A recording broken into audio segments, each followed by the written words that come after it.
Pro 2 Bezza merupakan sebuah sedan kompak yang sangat popular di Malaysia kerana menawarkan gabungan kepraktisan, kecekapan bahan api dan harga yang mampu milik.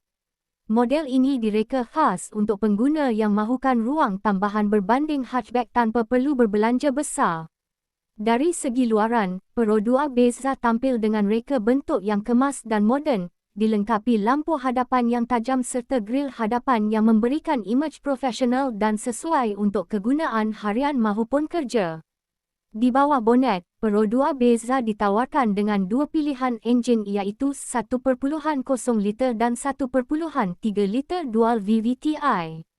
Enjin ini memberikan keseimbangan antara prestasi dan penjimatan bahan api, menjadikannya sangat sesuai untuk pemanduan dalam bandar serta perjalanan jarak jauh.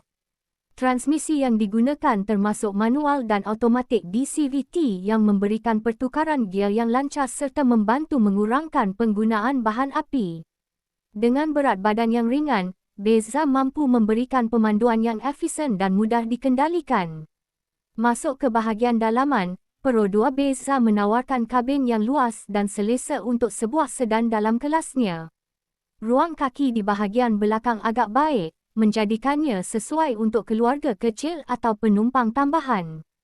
Tempat duduk direka untuk keselesaan asas dengan material yang tahan lasak untuk penggunaan jangka panjang. Selain itu, ruang bak belakang yang besar menjadi salah satu kelebihan utama Bezza, membolehkan pengguna membawa lebih banyak barangan seperti bagasi atau keperluan harian. Dari segi teknologi, Pro 2 Bezza dilengkapi dengan pelbagai ciri moden yang membantu meningkatkan keselesaan dan kemudahan pemanduan. Antaranya termasuk sistem infotainment dengan skrin sentuh, sambungan Bluetooth serta sokongan USB. Kawalan audio pada steering juga disediakan bagi memudahkan pemandu mengawal hiburan tanpa mengganggu fokus.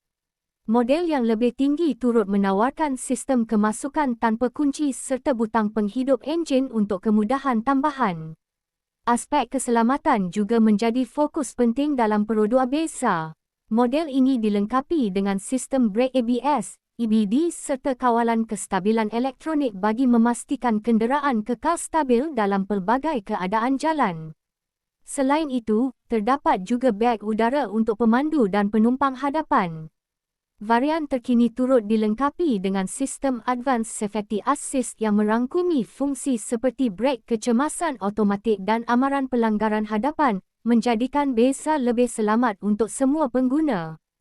Salah satu kelebihan terbesar Pro 2 Bezza adalah kecekapan bahan api yang sangat tinggi. Model ini sering menjadi pilihan bagi mereka yang ingin menjimatkan kos petrol, terutamanya bagi penggunaan harian yang kerap. Kos penyelenggaraan yang rendah serta alat ganti yang mudah didapati juga menjadikan Bezza sebagai pilihan yang sangat praktikal untuk dimiliki dalam jangka masa panjang. Dari segi pengalaman pemanduan, Pro 2 Bezza menawarkan kawalan yang mudah dan stabil. Steering yang ringan memudahkan pemanduan dalam bandar, manakala sistem suspensi memberikan keselesaan yang mencukupi untuk perjalanan jauh. Walaupun ia bukan sebuah kereta berprestasi tinggi, ia tetap memberikan pengalaman pemanduan yang memuaskan untuk kegunaan harian. Secara keseluruhan, Pro 2 Bezza adalah sebuah sedan yang sangat praktikal dengan gabungan ciri yang lengkap, kos pemilikan yang rendah serta kecekapan bahan api yang tinggi. Ia sesuai untuk pelbagai golongan pengguna termasuk pelajar, keluarga kecil dan individu yang mencari kenderaan yang boleh dipercayai. Pada pendapat anda, adakah Pro 2 Bezza merupakan sedan paling berbaloi dalam kategori mampu milik di Malaysia? Jangan lupa untuk subscribe channel ini untuk lebih banyak video menarik tentang kereta dan teknologi otomotif terkini. Di channel ini,